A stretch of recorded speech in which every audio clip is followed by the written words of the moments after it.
Bagaimana caranya agar ibadah kita tetap istiqomah? Itulah yang udah saya jelaskan tadi. Karena wanita ada fase, mohon maaf, menstruasi. Kadang sebelum menstruasi itu rajin banget beribadah, tapi setelah itu suka menurun ibadahnya. Biasanya kata yang laki-laki, aku aja nggak menstruasi begitu juga, kata dia. Lalu setelah itu suka ditunda-tunda. Tolong dibantu menjawabnya ya Pak Ustadz. Datang seorang sahabat Nabi, ya Rasulullah, kenapa kami saat duduk bersamamu iman kami full, kami semangat beribadah, tapi begitu kami pulang ke rumah ngobrol dengan istri dengan anak tiba-tiba down. Kata Nabi, lau kuntum kama kuntum la safahatkumul malaika. Seandainya kamu seperti tadi terus nggak turun-turun, malaikat datang bersalaman dengan kamu. Sahabat Nabi aja begitu, apalagi sahabat UAS. Jadi itu manusiawi, itu normal. Itulah maka perlunya kita lingkungannya baik, suami istri saling mengingatkan, tempat bekerja watawasobil haq watawasobis sob. Di tempat kita lingkungan ada grup-grup pengajian, di grup-grup WhatsApp-nya juga saling mengingatkan, ada tahajud call-nya saling mengingatkan. Lalu kemudian kita pula di tempat lingkungan tempat tinggal, tempat kerja, lingkungan medsos. Nah, ini semuanya supaya kita bisa istiqomah. Adapun ibu yang awalnya sangat bersemangat, setelah itu down, kurang bersemangat, itulah 5 jurus tadi yang saya sampaikan. Lingkungannya baik, berteman dengan orang baik, bertetangga dengan orang baik, satu tempat kerja dengan orang baik. Kalau punya teman yang selalu mengingatkan, gimana kamu udah baca surat Al-Kahfi belum? Sudah baca surat Yasin belum? Sudah sholat duha belum? Sudah tahajud belum? Kalau ada teman yang model begitu, pegang dia, jangan lepaskan sebelum habis jam kantor, karena sulit mencari orang seperti ini. Tapi kalau ada teman yang hanya mengingatkan kita, gimana kabarnya anak Sanu Sumesyam, ini perlu di unfollow segera, karena dia hanya mengajak kita untuk dekat kepada neraka. Tapi kita nggak boleh tinggalkan dia, kita mesti nasihati dia supaya kita, kalau dia mengatakan, ngapain kamu nasihati saya, urus saja surgamu, jangan urus nerakaku. Aku masuk surga nggak asik kalau nggak ada kamu. Surga itu sepi tanpamu ya. Tapi ngomong begitu sama-sama kita. Ini banyak orang sekarang sampai tahajud call. Yang tahajud ya, yang kau telepon itu siapa? Istri kawan. Tahajud call jam 3 malam, nelpon anak gadis orang, bagi yang lajang belum menikah. Apa kamu bangunkan dia? Bapaknya ada, emaknya ada. Nanti kamu bangunkan dia setelah kau bayar mahar sebentuk cincin emas tunai, baru kau bangunkan dia. Ini banyak orang sekarang waktu pacaran tiap malam bangunkan, pas sudah menikah rupanya dia pun sholat subuh jam 8. Bagi orang yang nak berhijrah kepada Islam, macam mana kita tahu yang agama Islam itu adalah yang paling sahih dan betul kalau dibandingkan dengan yang lain-lain? Yang pertama, bahwa Allah mengatakan dalam Quran, Inna dina indallahil Islam. Agama diridai Allah Islam. Oh, kalau saya tak percayalah pada ayat ini. Jadi kita nak menjelaskan mukjizat-mukjizat dalam Al-Quran itu, maka berapa banyak orang masuk Islam sebab mukjizat. Dia dapat hadiah, gift Quran. Terima kasih, dia bawa balik ke rumah. Sampai di rumah, dia tengok, dia buka ayat tentang iqtarabatis sa'atu wan syaqqal qamar. Hari kiamat dah dekat, al-qamar, bulan terbelah. Bila dia buka Quran tentang ayat itu, dia tonton di television, di TV, berita tentang NASA Amerika menemukan bahwa bulan pernah terbelah.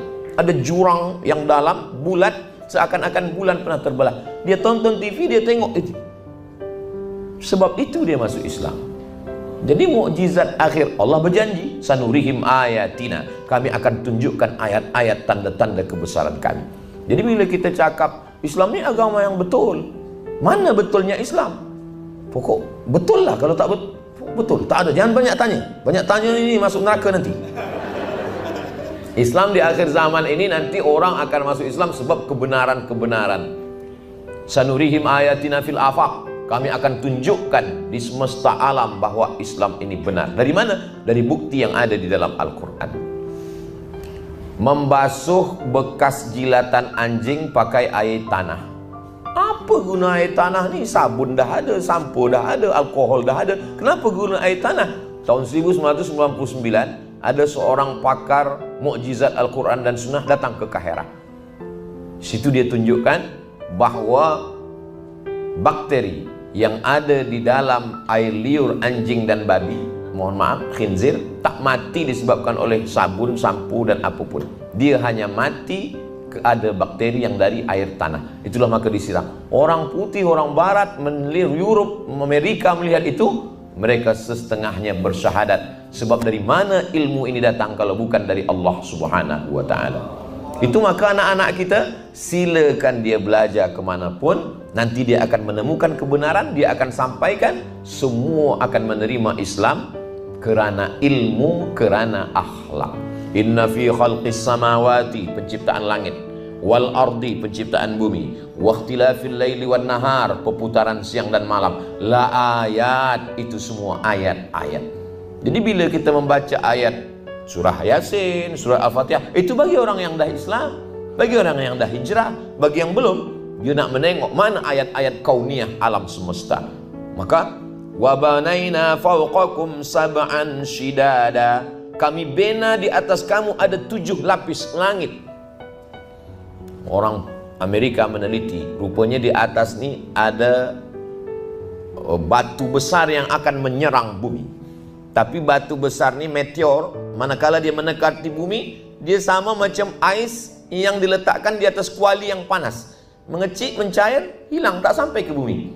Meteor tak sampai ke bumi sebab apa? Sebab ozon, lapisan ozon 7 lapis. Bila dia baca, Allahu Akbar, 7 lapis. Dari mana Nabi Muhammad tahu 7 lapis?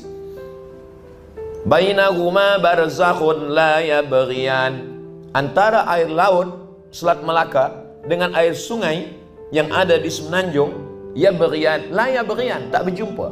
Kalaulah air laut itu masuk ke sungai yang ada di Semenanjung, maka matilah kita semua. Kita boleh hidup 3 bulan kalau tak ada nasi.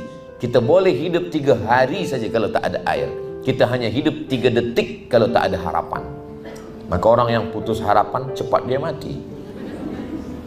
Maka air tawar tidak masin. Sebab apa? Sebab Allah jaga ada yang disebut dengan bainahuma barzakhun, ada pemisah, sehingga air yang ada di laut tak masuk ke sungai kita, tak masuk ke tanah kita. Siapa ini? Dia baca dalam Quran. Jadi orang yang mencari Islam ini, dia akan terbuka hidayah manakala dia baca-baca ini semua. Ghulibatir Rum, pasukan Rum dikalahkan. Di mana? Fi adnal ardi, di bumi yang terdekat.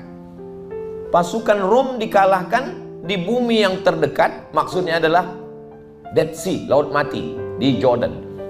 Dulu orang memahami laut yang terdekat ni maknanya dekat dari Mekah, dekat dari Madinah. Rupanya ada makna lain sekarang. Bumi yang paling rendah dari permukaan laut. Dari mana Nabi Muhammad tahu tentang itu? Dia tak pernah belajar. Saya berdua dengan seorang doktor.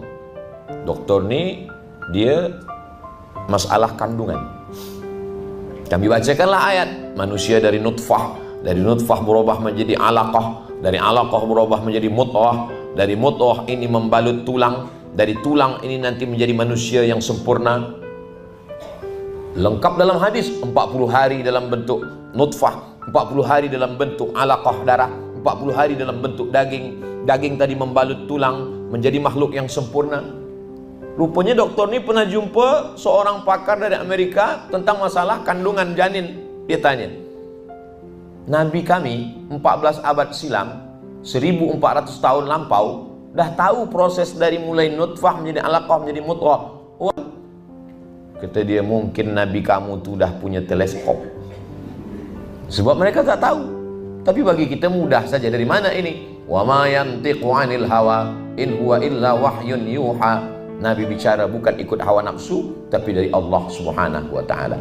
Jadi puan-tuan, sahabat-sahabat yang ada di seni ini amat sangat boleh bercerita, baca buku, bawa para ulama, buatkan filem tentang ini dengan bahasa kelembutan, bukan dengan pedang, bukan dengan marah, tidak dengan tazkirah, tapi dengan menonton mereka. Oh, inilah ilmu pengetahuan. Itu hanya boleh dilakukan oleh orang-orang yang berilmu, dan ilmu inilah yang kita sebarkan. Terbuka hidayah. Ayyahdiyallahu bika rajulan wahidan. Satu orang dapat hidayah, khairum minad dunya wa ma fiha. Lebih baik daripada dunia dan seisinya. Jadi tuan-tuan banyak punya follower, viewer, subscriber.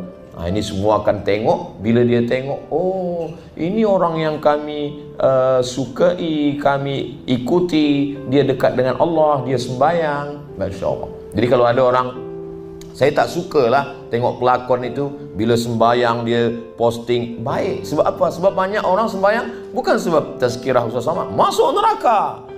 Kata dia, iya kalau neraka tak ada. Kalau tak ada, dia tak percaya. Tapi bila dia tengok pelakon yang dia suka sembahyang, dia sembahyang, aku kenapa tak sembahyang? Posting lah. Tapi saya baru sembahyang Jumaat aja Ustaz. Tak apa. Tahap awal. Saya seorang pelakon. Kalau kita berlakon harus pegang tangan, tidak berlapik. Adakah haram? Ini agak susah sikit.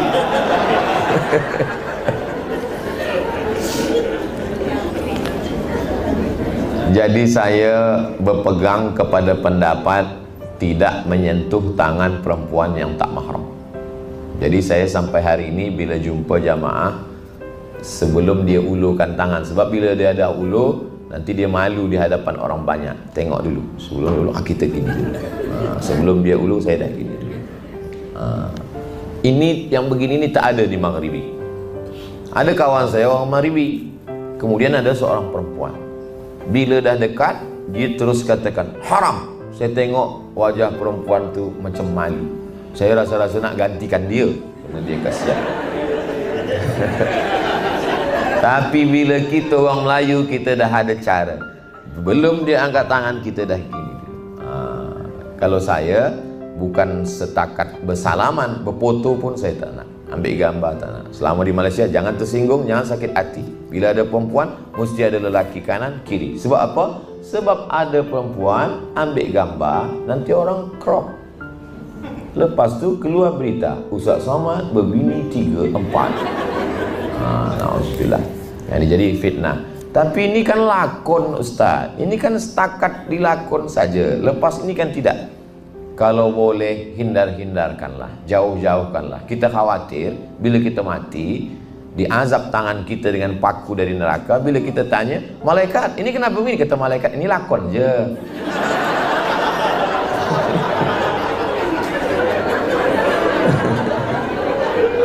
Jadi kalau boleh elak-elakkan. Bila ada yang tawarkan nak filem, baca dulu senario, baca tengok. Ini boleh. Saya ambil filem ni Ustaz. Filem tentang apa? Tentang seorang isteri kena penyakit menular. Dia tak boleh sentuh. Bila dia sentuh, kata istrinya, jangan engkau sentuh aku sayang. Aku tak ingin kau mati sebab penyakit ini. Bolehlah, kita carilah. Kita cari. Saya tengok, saya suka tonton filem-filem pendek yang dibuat orang Cina, orang Vietnam, orang Thailand tu banyak. Dia tak ada agama, tapi dia sentuh hati. Dulu ada viral filem tentang seorang yang punya kedai runcit, ada CCTV, tiap malam ada orang tidur di situ, lalu dia halau, dia marah tiap pagi. Apalah kamu tidur depan kedai saya? Apa? Satu hari dia menangis. Rupanya orang itulah yang menyelamatkan kedai dia. Hati tersentuh. Kenapa kita tak boleh buat filem? Kenapa filem yang kita buat ni mesti ada pegang tangan, pegang pipi, pegang kepala? Ni kalau pun filem, pilih-pilihlah. Orang tua boleh tak apa. Ustaz Somad kata dia tak ada pegang tangan tu, saya tengok ada dia pegang tangan. Orang tua, saya tua. Tapi nampak muda Ustaz itu. Nampak saya dari jauh tua, rupanya muda. Jadi kita pandai-pandailah memilih. Sebab azab ni dia tak tengok lakon ke tak lakon. Mudah-mudahan Allah menyelamatkan kita semua. Apakah berdosa bagi laki-laki memposting foto video memposting foto kaum wanita seperti meleleh ketika melihatnya, padahal laki-laki tersebut memposting foto hanya bukan untuk apa-apa. Apa kata barut juga laki-laki bagi laki-laki.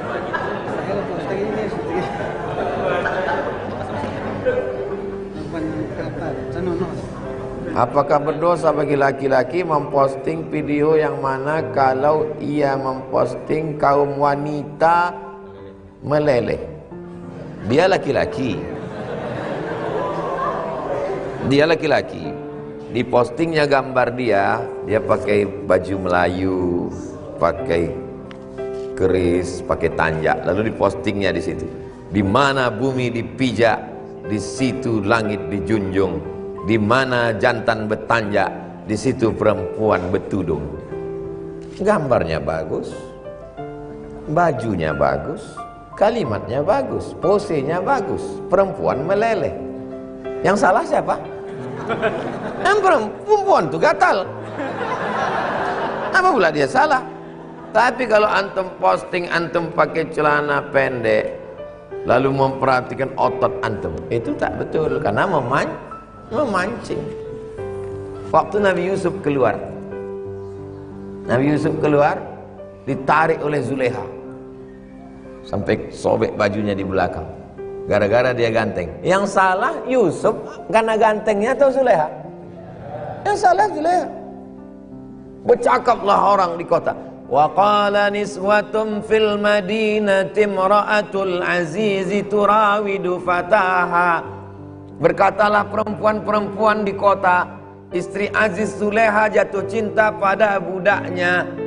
Jadi ternyata grup WA mak-mak ini memang dari dulu dah begitu isinya. Wa qala niswatun fil madinati imra'atul azizi turawidu fataha, surat Yusuf. Zulekha mendengar cakap itu, mak, kalian serang aku ya, kata dia. Diundangnya perempuan-perempuan, diundangnya, dikasihnya buah sama pisau. Dikasihnya buah. Anding Yusuf keluar Nabi Yusuf. Qata'na aydiyahunna, mereka memotong-motong. Qata'a yaqta'u, memotong. Qata'a yuqatti'u, mubalaghah, memotong-motong. Darah-darah tangan itu menengok Nabi Yusuf. Apa kata Zulekha? Itulah yang kutahankan tiap hari. Kalian baru menengok sekali berdarah-darah kan? Apalagi aku, hatiku berdarah-darah katanya. Itu tambahan dari saya, tak ada. Akhirnya setelah Nabi Yusuf jadi, kan Pak Kuah selalu berdoa, Allahumma jma' bainahuma kama jama'ta baina Adama wa Hawa warham bainahuma kama rahimta baina Ayyuba wa Rahmah wa alif bainahuma kama alafta baina Yusuf wa Zulekha. Selesai acara akad nikah, datang Pak Kuah, doanya itu apa itu? Doa Israiliyat. Pak Kuah ini guru saya di pondok dulu, mengadulah ke saya, Ustadz disalahkan orang untuk doaku Pak Ustadz, padahal aku udah menikahkan orang, apa aku berhentikan doa ini? Saya kirim jawabannya, kasih sama orang yang membantah Pak Kuah itu, bahwa Nabi Yusuf alaihissalam diangkat jadi raja, Perdana Menteri di Mesir. Waktu sedang membagikan makanan, datang seorang perempuan. Nabi Yusuf macam-macam kenal. Kau siapa? Rupanya Zulekha. Suaminya sudah mati, meninggal. Aziz meninggal. Akhirnya dikembalikan Allah, dia menjadi muda lagi, menikah akhirnya Nabi Yusuf dengan Zulekha, dan lahir anak-anak yang soleh. Maaf cakap, rupanya Zulekha dalam keadaan gadis, karena lakinya senapang angin tak meletus. Jadi cerita antara Yusuf menikah dengan Zulekha bukan perselingkuhan, bukan kejahatan, bukan maksiat, bukan Israiliyat. Nanti kalian kalau pas berdoa digitukan orang, Allahumma alif bainahuma kama alafta baina Zulekha wa Zulekha. Kenapa Ustaz berdoa? Suka hatiku lah, apa mau kau?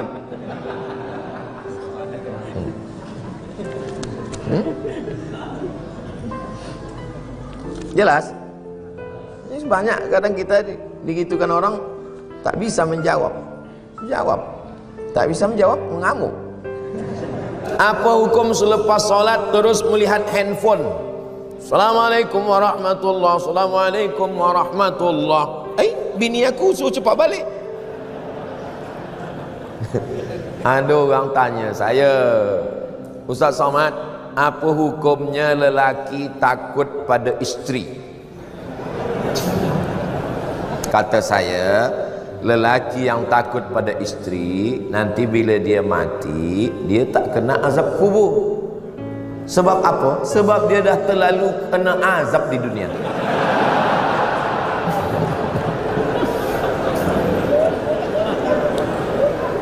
Yang ini tak usah ingat, yang lain tadi aja ingat. Sembayang tu apa? Apa sembayang itu?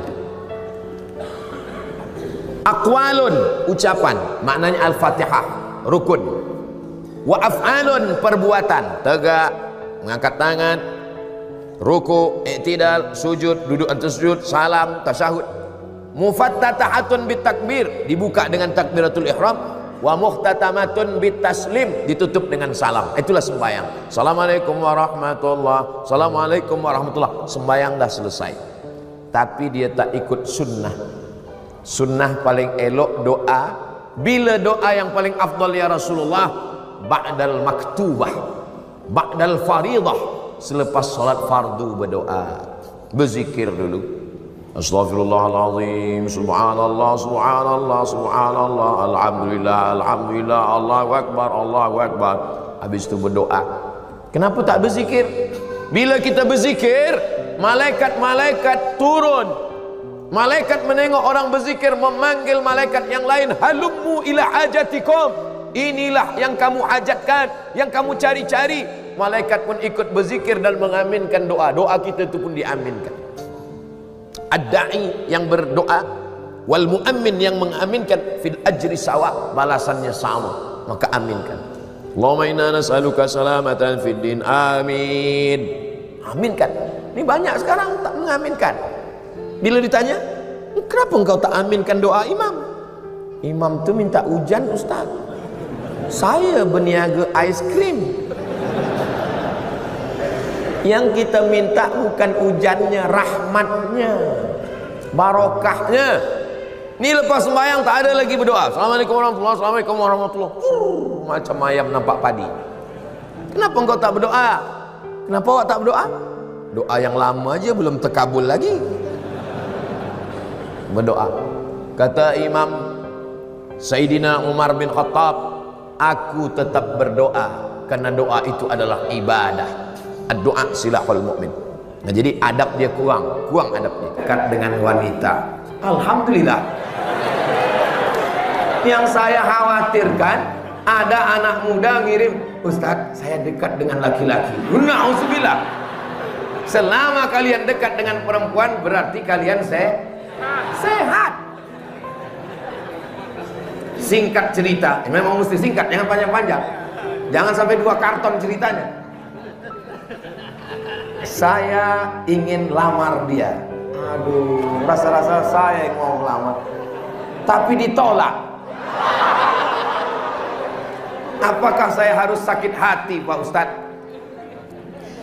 Kalau kamu jatuh cinta, cintamu diterima, menikahlah, maka akan lahir anak-anak soleh dan solehah. Kalau kamu jatuh cinta, ditolak, tidak jadi menikah, maka akan lahir syair dan puisi yang indah. Mengapa Zainuddin melahirkan kata-kata yang indah? Karena tidak jadi nikah. Seandainya jadi nikah, anak cucunya banyak sekali. Jangan mengatakan kaulah perempuan satu-satunya, sehingga kalau dia tidak menerima, kau terjun ke pantai Losari. Kau katakan kepada dia, kau adalah satu di antara 1000 perempuan yang ngantri di belakang. Selalu optimis walaupun belum ada. Yang penting semangatnya aja dulu. Betul? Patah tumbuh hilang berganti, hilang satu tumbuh 1000. Maka mesti begitu prinsipnya. Saya tidak mau mendengar ada anak muda dari Makassar ketika meminang, tolonglah terima saya Pak, dia satu-satunya. Kenapa kau bilang demikian? Ini di akhir zaman. Al-Qayyimul Wa'idu. Satu laki-laki berbanding dengan 50 perempuan di akhir zaman. Sekarang ini yang paling banyak laki-laki apa perempuan? Perempuan. Ini cara menyemangati orang yang baru ditolak. Tapi jangan kalian petatang petenteng sendirian datang ke rumah orang tuanya. Bapak, sudikah kau menerimaku, wahai calon mertua? Jangan begitu. Saya, walaupun saya ustadz, saya tetap minta bawa sama kiai. Kiai tolong pinangkan saya. Kalian juga begitu? Bawa Ustadz Benyamin, ada Ustadz Benyamin di sini. Bawa Ustadz Anwar Sadat, bawa Ustadz Hasbi. Kalau Ustadz Somad yang kami bawa, jangan, nanti saya yang diterima. Pede sekali Ustadz Somad. Kalau jodoh tak akan kemana. Tapi ingat, saingan di mana? Waspadalah. Kira-kira air ini untuk saya atau bukan? Ini air untuk saya. Tapi kalau saya tidak ada usaha untuk membukanya, menuangkannya ke mulut, apakah mungkin air ini masuk ke mulut saya? Begitulah jodoh kalian sedang menunggu. Nggak mungkin dia datang. Ini kadang anak muda ini, kamu nggak ada usaha. Ya kalau jodoh kan datang sendiri. Iya kalau yang datang anak gadis. Kalau nenek-nenek, maka kalian mesti ada usaha. Usahanya gimana Pak Ustadz? Ya datang ke Ustadz. Assalamualaikum Ustadz Hasbi. Ustadz kan banyak jamaah.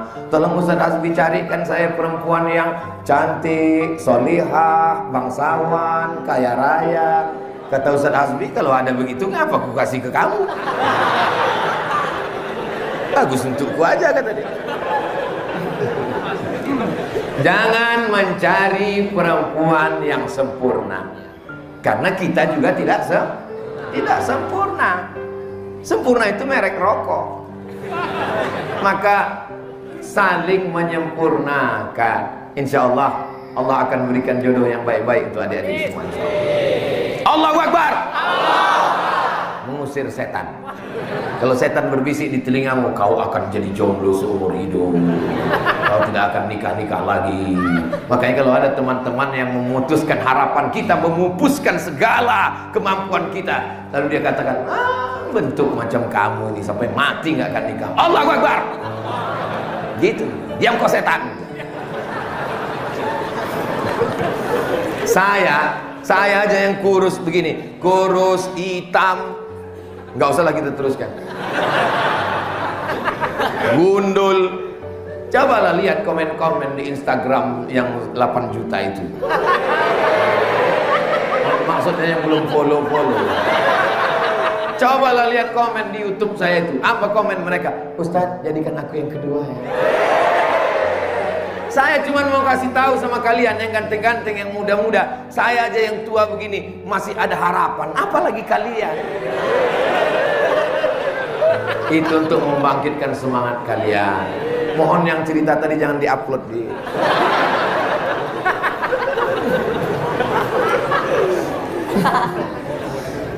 Masa Ustaz takut di rumah? Ustaz kan ceramah seperti singa.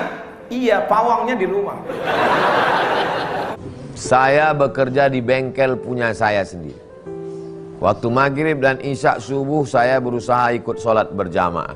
Mudah-mudahan saudara kita istiqomah. Tapi pada waktu asar dan zuhur saya sering sholat di ujung waktu. Apakah ketika lebih mendahulukan pekerjaan daripada sholat itu termasuk melalaikan? Terus dia mengotak-atik mesin segala macam, bautnya, kabelnya. Itu yang mau dicari itu apa? Duit. Duit itu datang dari siapa? Dari Allah. Melalaikan waktu ini melalaikan siapa? Kan rusak tauhid. Tulis itu. Waktu sholat bengkel off. Sediakan musola kecil. Atau ada di situ tempat sembahyang. Bengkel Jalan Arifin Ahmad sebelah kanan. Tulis. Waktu sholat off. Semua orang yang membetulkan mobil di situ ikut sholat. Padahal bertahun-tahun tak sembahyang. Tengok orang sembahyang, sembahyang pula lah. Arifin Ahmad sebelah kanan. itu punya Ustadz Ustadz Fauzan, adik kelas saya di Mesir. Itulah menunjukkan dia Ustadz. Nah, jadi banyak orang tauhidnya salah. Yang mau dicarinya duit, padahal duit itu dikirimkan Allah. Mana susah bagi Allah untuk mendatangkan pelanggan untuk ke situ. Lagi-lagi masalahnya ada pada tauhid. Yang mengasih rezeki Allah, yang mendatangkan orang itu ke situ Allah. Balik kepada tauhid, kepada Allah Subhanahu wa taala. SSWW. SSWW. Assalamualaikum warahmatullahi wabarakatuh. Sebab salam itu adalah doa. Beko kalau nyisabi ASSWW, ambo jawe pulo WWW. Waalaikumsalam warahmatullahi wabarakatuh. Bagaimana hukumnya orang yang suka mengambil menggeser pancang tanah? Ambo patang waktu menguku bateh tanah untuk membuat surek di Badan Pertanahan Nasional, ambo ndak ikut. Kalian sajolah bermusyawarah, ambo ikut sajo anak kalian buat. Apa yang Ustaz khawatirkan? Ambo khawatir salah beko sampai kubu ambo, tidak diterima. Jadi ambo sampailah ke tempat pemakaman, ambo tanya orang yang menggali kubo kok. Kalian mau kubo kok pakai meteran? Indak buya pakai galah. Mangalo pakai galah. Kalau pakai meteran salah awak, beko disalahkan di ahli waris. Waktu jenazah masuk ke dalam, tabengkok lutui jenazah tu. Ndak lurui dia apa? Rupanya tanah kolah ndak sabar maimpinya. Manyo gitu, manyo. Disalahkan di ahli waris. Bapak mengalami berkali-kali Ustaz. Itulah maka kami pakai galah. Kalau ada ahli waris nemberang kami kecekkan. Iko ndak mungkin galah kau salah. Jadi nu salah kau apa? Iko orang memang akan disapi di tanah. Iko true story, kisah nyata. Adik-adik yang membuat vlog silakan beko tampe gali kubur. Hai guys, Iko adalah tampe menjapi awak beko. Maka jangan macam-macam tanah. Diukur dengan nenek mama alim ulama cadik pandai, Bapak RT, Bapak RW, Badan Pertanahan Nasional. Sudah jelas yo, tengah malamnya tiba digesernya 5 cm. Siapa yang menggeser sempadan tanah qaidah shibrin sejengkal Quyidat tuwiqat, maka inyo akan dililit 7 lapih tanah ke bawah. Alhamdulillah Ustaz Somad, ambo ndak pernah menggeser sejengkal, 2 meter menggeser. Awak diciptakan dari tanah, hidup dia teh tanah, akan mati masuk ke dalam tanah, akan dimakan cacing tanah. Hai tukang pakang tanah, bersiap-siaplah dimakan cacing tanah. Ambolah sampaikan, ambo indak ado pakai kata-kata lembut, ambo jalehkan supaya ambo indak dituntut di hadapan Allah. Lapeh ambo. Inna sam'a pendengaran, wal basar pandangan, wal fuad hati, lisan pikiran akan diminta tanggung jawab di hadapan Allah. Hai Abdul Somad, sudah kau sampaikan? Sudah ku sampaikan ya Allah. Mudah-mudahan awak mengamalkan sadonya. Berdosakah kita membuat ibu kita menangis karena dia ketahuan keluar kota mengunjungi cucu dari pelakor anak pertamanya, seolah-olah setuju dengan pelakor tersebut? Sungguh payah membaca kitab nih, lebih payah lagi memahami. Tunggu sebentar ya. Jadi ibu ini punya anak. Anaknya ini nikah, punya anak cucu. Lalu kemudian anaknya ini berselingkuh sama pelakor. Lalu si ibu ini mengunjungi si cucunya dari pelakor tadi. Lalu kemudian marah, entah anaknya entah siapa lah, pokoknya marah. Kenapa ibu kunjungi cucu pelakor itu? Menangis ibu ini. Kata almarhumah mak saya dulu ke saya, ke adik saya, selama aku bernyawa, selama aku hidup, kalian tak boleh berbini 2. Tak boleh. Ibu pesankan juga ke anak-anak ibu, selama aku bernyawa, selama aku hidup, aku tak mau kalian macam-macam. Jangan anak tu salah malah dikunjungi, lalu si anak tu merasa perbuatannya benar, pembenaran. Ibu, kalau anak ibu nanti begitu, ibu mesti mengamuk, ibu mesti marah. Jangan kau macam-macam. Kabarnya kau sekarang udah ada hubungan sama pelakor. Iya mak, ini sambal belacan dah aku siapkan. Lado hijau, kulado pelakor tu nanti. Mana nomor pelakor tu? Ini mak, kasih nomor. Halo pelakor, ini kau lado hijau ha? Wang dakek lah anak ambo tu ha? Ambo gulai wang itiak lado hijau. Bukan malah dikunjungi pula perbuatan anak yang tak betul. Si anak pun merasa, oh berarti aku tak salah.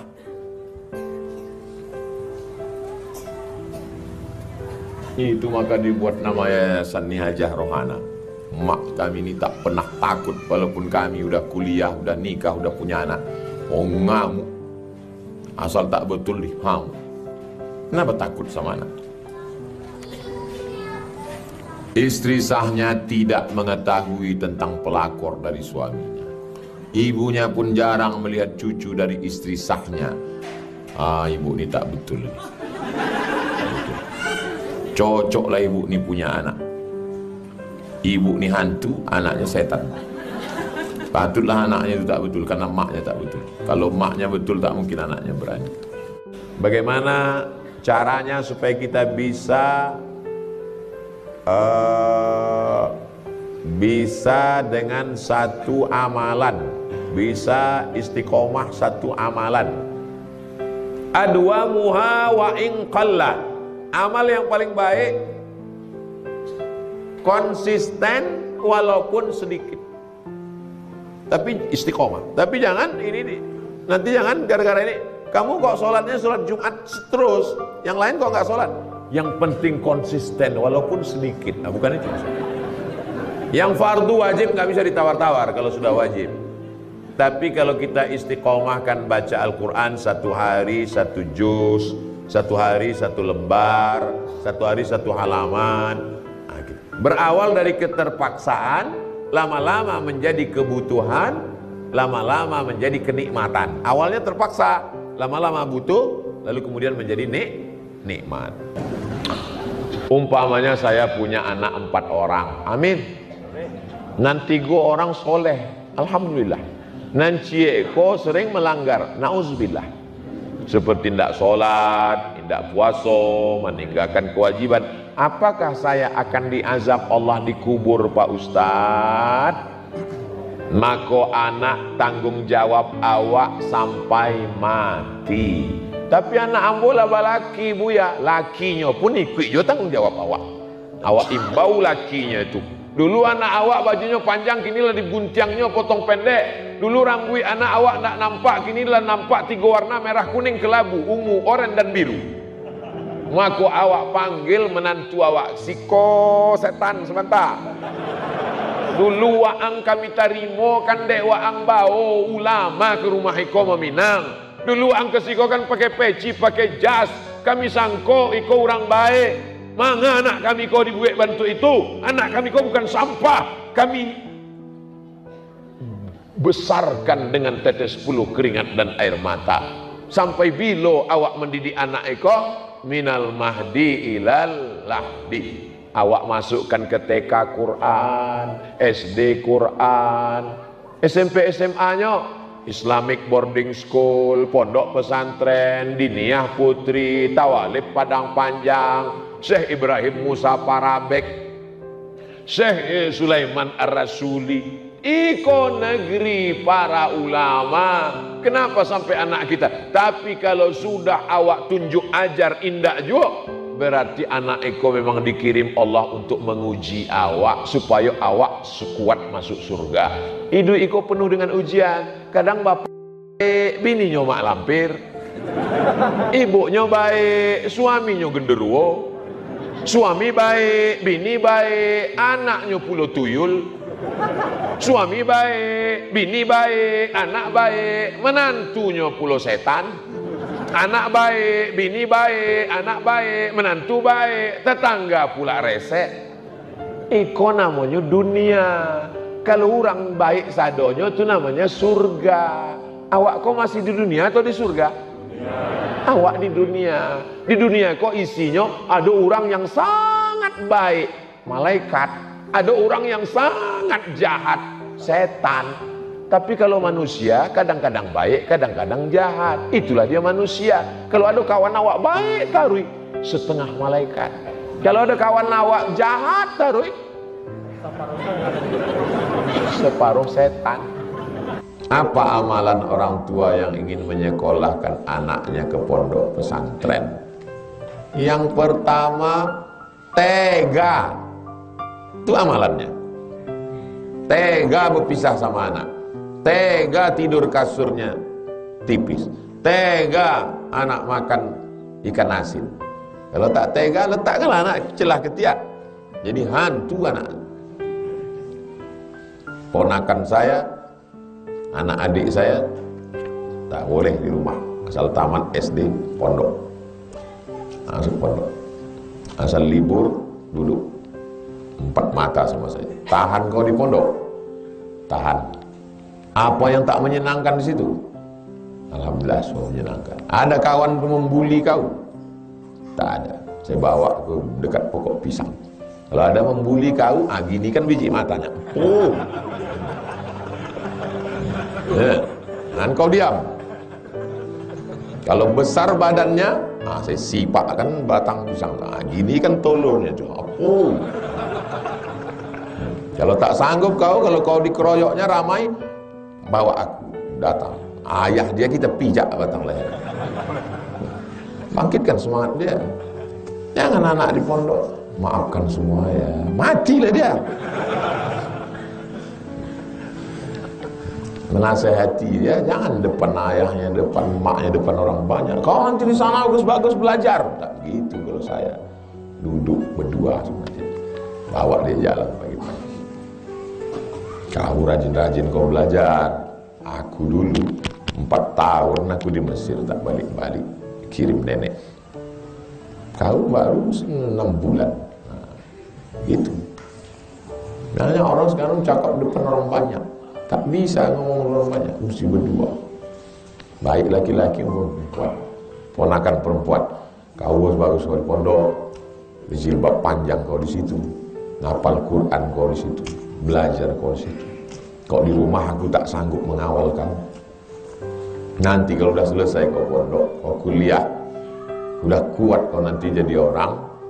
Begitu pula lah kau buat ke anak-anak kau nanti. Itu nanti kan akan menjadi orang tua, akan punya anak. Tega. Setelah itu doakan dia tiap malam. Minta kepada Allah Ta'ala. Sujud terakhir itu mengadulah pada Allah. Bapak-bapak, ibu-ibu yang anaknya di pondok mengadu ke Allah. Jangan mengadu ke Facebook. Ini posting fotonya, rindunya. Di komen sama kawan, anak saya di rumah aja, jemput anak balik. Saya waktu itu menyaksikan ceramah Habib Omar bin Muhammad bin Salim bin Hafiz di medsos. Tiba-tiba saya tak dapat menahan tangis sehingga badan saya gemetar. Yang saya rasakan waktu itu saya seperti melihat Nabi Muhammad SAW. Mohon pencerahannya Pak Ustadz. Semoga kedepannya saya dapat meningkatkan nilai-nilai keimanan dan ketakwaan. Namanya histeria. Orang yang mengalami itu histeris. Sama seperti orang yang terlalu ngefans dengan penyanyi Korea. Begitu dia datang ke Jakarta menengok penyanyi Korea itu, ekspresinya macam-macam. Sama macam orang minum kopi. Pas dia minum itu, ada yang sampai pejam mata. Itu namanya ekspresi. Jadi orang macam-macam ekspresi. Kalau antum mau menengok ekspresi, mudah. Antum kasih jenis minuman yang sama, dibuat dari teko yang sama, dibuat dengan kadar gula dan kopi yang sama, diberikan di tempat yang berbeda dengan orang yang berbeda, habis itu dibuat rekamannya. Mana tahu antum mau buat konten? Apa itu ekspresi? Rekam dia. Gelasnya sama, airnya sama, komposisinya sama, diminum orang yang berbeda di tempat berbeda. 10 orang, tengok ekspresinya berbeda. Habib Umarnya sama, orangnya sama, tapi dengan respon yang berbeda. Kenapa? Karena cinta yang ada di dalam diri itu beda. Antum tengok penyanyi grup Wali waktu ngomong, dia itu orang pesantren, bisa bahasa Arab, tapi pas mau ngomong hilang kosakatanya. Kenapa? Karena orang kalau sudah jatuh cinta, ekspresinya macam-macam. Ada air matanya meleleh, ada dia gemetar, ada dia ketakutan. Saya banyak jumpa jamaah pas ngajak foto sampai begini, kasihan saya ambilkan. Habis itu yang lain pun minta juga macam itu. Itu namanya adalah respon kita terhadap orang yang kita sayangi, yang orang cintai. Berpikirlah bagaimana kira-kira kalau kita nanti berjumpa dengan Nabi Muhammad sallallahu alaihi wasallam. Wasiqal ladzina taqaw rabbahum ilal jannati zumara. Orang yang beriman itu dibawa masuk ke dalam surga. Sampai ke dalam itu, di pintu itu apa kata penjaga surga? Salamun alaikum, selamat kalian, tibtum, kalian sudah baik, fadkhuluha khalidin, masuklah kalian ke dalam. Lalu disampaikanlah salam dari Allah, salamun qaulan min rabbir rahim. Saat masuk ke dalam itu berjumpa dengan Nabi Muhammad SAW. Kira-kira apa yang Anda lakukan? Disitulah orang akan merasakan sesuatu yang sesuai dengan kadar mahabbahnya, cintanya kepada Rasulullah Sallallahu Alaihi Wasallam. Zaman saya muda-muda dulu selalu tinggalkan sembahyang. Bagaimana nak mengqadaknya Ustaz? Selepas satu sembahyang qadak, lepas zuhur qadak zuhur. Usalli fardhu zuhri arba'a raka'atin qada'an. Lepas asar qadak asar. Tapi untuk asar jangan qadak di masjid, di rumah. Bila kita qadak di masjid, nanti kawan berbisik, siapa ni? ISIS. Sesat ni. Dia tanya pula, sembahyang apa engkau? Mana ada sembahyang sunat? Siapa ajarkan engkau? Ustaz Somad. Aku dah cakap lama, Ustaz tu sesat. Maghrib, usalli fardal maghribi salasa raka'atin qada'an. Bukan maknanya saya bagi makna qada' ni kita ringan-ringankan saja sembahyang. Jam sikit tak sembahyang, mengantuk sikit tak sembahyang. Maknanya supaya kita jaga jangan sampai tinggal sembahyang. La kafarata laha illa dzalik. Sembahyang tak boleh ditebus dengan puasa. Sembahyang tak boleh hapus dengan umrah. Illa dzalik, mesti dengan sembahyang. Sepakat 4 mazhab ittifaq, Hanafi, Maliki, Syafi'i, Hambali, sembahyang mesti diqada'. Tapi kata ustaz kami tak perlu qada'. Ibnu Taimiyah kata Ibnu Taimiyah tak perlu qada', istighfar saja. Tapi dia keluar daripada 4 mazhab. Kita pakai 4 mazhab, wajib diqada'. Tapi jangan sebab tazkirah di Bukit Jelutong ni esok semua office kosong. Kemana semua? Semua mengqada'. Qada' tu lepas satu sembahyang qada'. Berapa tahun tak sembahyang? 10 tahun. 10 tahun qada'. Lepas satu sembahyang. Bila saya mati, setahun mati, alhamdulillah selesai insyaAllah. Apa saja kewajiban menantu yang tinggal dengan mertua?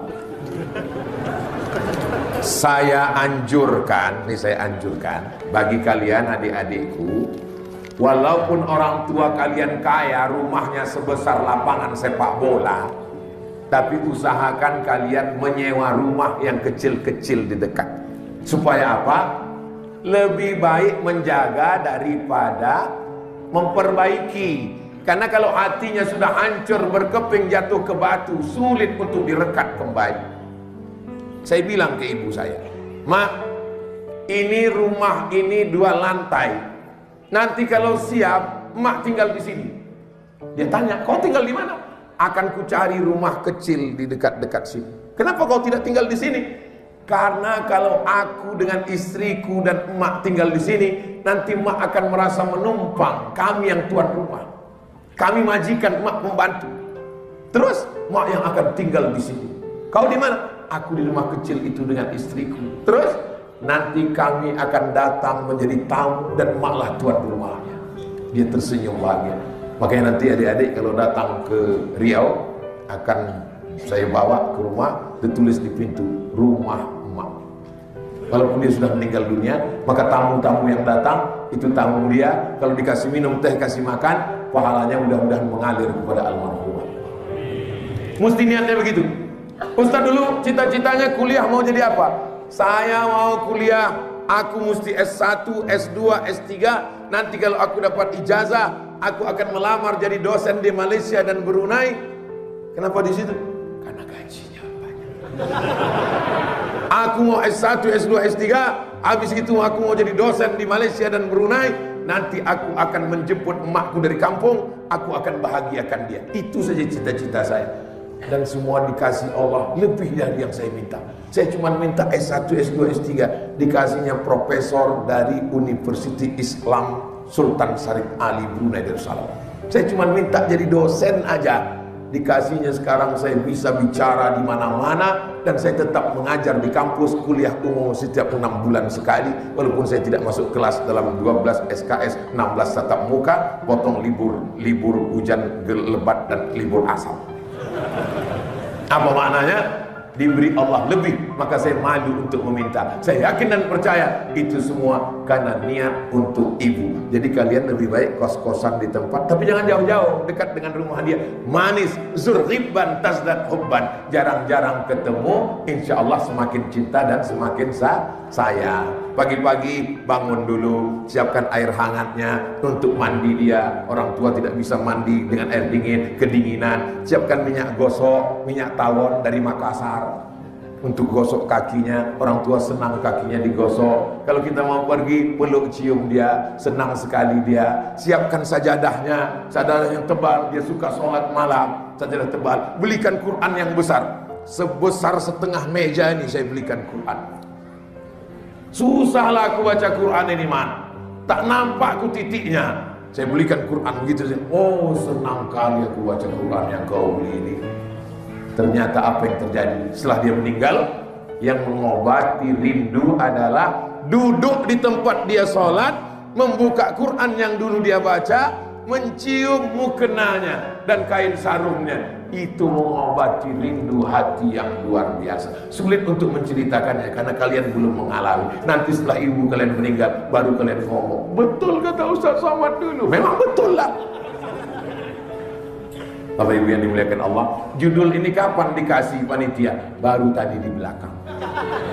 Saya tanya, apa judulnya? Enggak ada. Masa judulnya enggak ada? Tentang orang tua aja. Di mana-mana saya bawa fotonya untuk mengobati kerinduan saya. Dari dulu sampai sekarang. Foto istri ada di dalam. Bapak Ibu yang dimuliakan Allah Subhanahu wa taala, mudah-mudahan setelah ngaji ini anak-anak lebih sayang dengan ayah ibunya. Setelah ngaji ini ibu-ibu lebih sayang dengan anaknya. Setelah ngaji ini ada yang lebih hebat dari ibumu. Kalau ibumu sayang karena melahirkanmu, karena ibumu sayang karena dia menyusukanmu. Ada yang lebih sayang dari ibumu. Anak dia lahirkan, dia susukan, dia besarkan, dia sekolahkan. Setelah besar dikasihkannya ke kamu. Siapa dia? Mertua. Dia juga luar biasa, maka berbakti kepada calon mertua aja dulu. Mudah-mudahan ibu kalau mau cari calon menantu, inilah dia anak muda yang soleh-soleh. Allahu Akbar. Yang takbir yang belum nikah aja. Ini anak sudah 3, Allahu Akbar. Rasulullah itu senangnya dengan warna apa saja, Pak Ustadz. Nabi ketika masuk ke kota Makkah pada tahun ke-8 Hijrah, pindah dia ke Madinah tahun 1, tahun 2, tahun 3, tahun 4, tahun 5, tahun 6. Tahun 6 dia pergi ke Makkah, tak boleh masuk, dicegat di satu tempat namanya Hudaybiyah.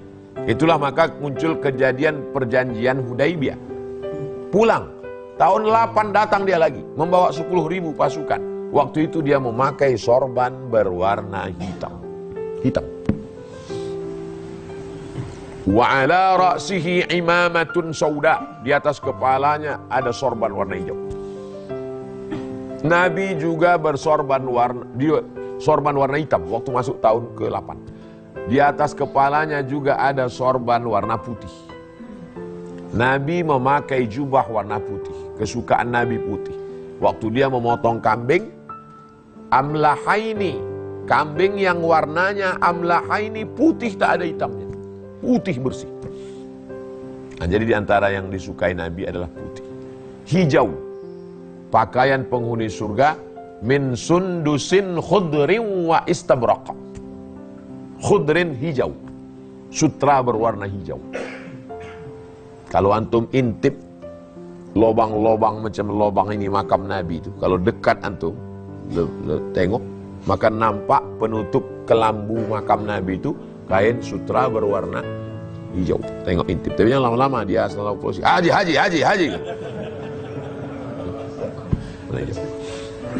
Kata Imam Al-Ghazali, bagus lama-lama menengok warna hijau supaya mata kita segar, menengok pintu segar, asal jangan menengok ke atas.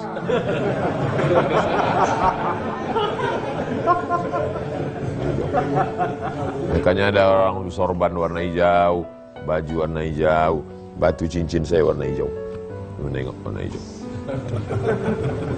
Dikasih orang Palembang warna hijau. Dokter waktu mengoperasi yang ditengoknya warna merah. Darah mana ada hijau? Darah. Menengok darah warna merah. Rupanya kalau terlalu lama menengok warna merah ini kita tak konsen. Tak konsen karena terlalu lama menengok warna merah, tak konsen lagi. Untuk mengembalikan mata itu tajam balik, maka ditengok warna hijau. Itulah maka jas orang operasi itu warna hijau. Untuk membalikkan konsen balik. Karena kalau ditengok, nanti salah jahit. Udah selesai rupanya mulut pasien itu jahit.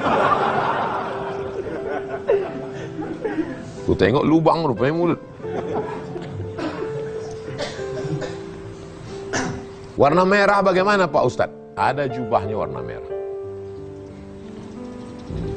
Syekh Wali Kutub Ahmad Al-Badawi terkenal dengan simbol warna merah. Itu maka jawara-jawara ini pakai topi peci merah. Cuman dekat-dekat 14 Februari ini hati-hati dengan warna. Hati-hati dengan warna. Maka saya menjelang kampanye ini saya pakai warna putih. Karena nanti kalau saya pakai warna lain, tengok, ini signalnya gitu. Itu dia. Makan buah pun sekarang hati-hati. Saya ada waktu saya makan itu. Ini nampaknya Ustaz arah ke sana nih sekarang. Gitu. Astaga, semua udah diapakan orang. Hati-hati dengan warna. Undangan tausiah, tengok dulu tendanya warna apa. Kalau tenda biru, Desi Ratnasari. Ustaz, bagaimana kita nak tahu, kita rasa Allah ni redha dengan kehidupan kita? Dalam kitab Ar-Risalah Al-Qushairiyah, kata ulama, aku tahu bila Allah ridha pada aku. Macam mana engkau tahu bila Allah ridha pada engkau? Aku tak tahu sembahyangku diterima Allah atau tidak. Aku tak tahu hajiku diterima Allah atau tidak. Tapi aku tahu bila Allah ridha pada aku. Macam mana engkau tahu? Bila aku ridha menerima takdir Allah, maka saat itu Allah ridha kepada aku. Apa itu ridha menerima takdir? Sururul qalbi ala madaratil qada. Hati senang, hati bahagia menerima ketetapan Allah Subhanahu wa taala. Ini berat. Banyak orang hanya pada level sabar. Kalau sabar itu hanya menahan tapi tak bahagia. Yang lebih daripada itu di atas sabar adalah ridha. Senang hati, lapang dada, tak sempit jiwa menerima takdir Allah. Dia tidak menengok ketetapannya, yang dia tengok siapa yang membagikannya kepada dia. Ini berat. Doakan supaya Ustaz Somad boleh ridha menerima ketetapan Allah. Assalamualaikum Pak Ustaz. Waalaikumsalam. Suami istri sudah talak, mau rujuk, apa perlu ijab kabul lagi? kalau belum habis iddah itu 3 bulan, belum habis, maka tidak pakai ijab kabul. Dia cukup balik saja. Apa yang dia ucapkan waktu balik itu? I beg to you my dear. Tidak pakai ijab kabul. Tapi kalau habis iddah, habis 3 bulan, maka dia mesti pakai ijab kabul. Ada ijab, ada kabul, ada wali, ada saksi dua, ada mahar. Itu namanya pengantin baru stok lama. Syarat boleh balik itu kalau tolaknya 1, tolak 2. Tapi kalau tolak 3, maka perempuan itu mesti hatta tangki azaujan ghairah, mesti nikah lagi dengan orang lain. Itu zaman dulu disebut dengan nikah Cino buto. Pernah mendengar istilah nikah Cino buto? Zaman dulu dicari Cino-Cino susah nan buto, dipanggil Cino buto, siko nikahi janda hamba mau potong tolak 3, tapi orang jangan pegang-pegang, oi gitu. Tuang dalam zaman dulu menabutnya disebut nikah Cino buto, itu asal situ. Hatta tangki hazaujan ghairah, sampai dia nikah dengan laki-laki lain. Tapi tidak cukup hanya sekedar nikah saja. Hatta tazuqa usailataha wa tazuqi usailatahu. Maaf cakap, sampai nyoba hubungan corainya dengan laki Cino buto tadi, habis iddahnya baru bisa balik lagi. Judul lagunya Kutunggu Janda. Kalau cinta betul, ada lagi yang lebih hebat, anak ampe dan nanti jua. Boleh?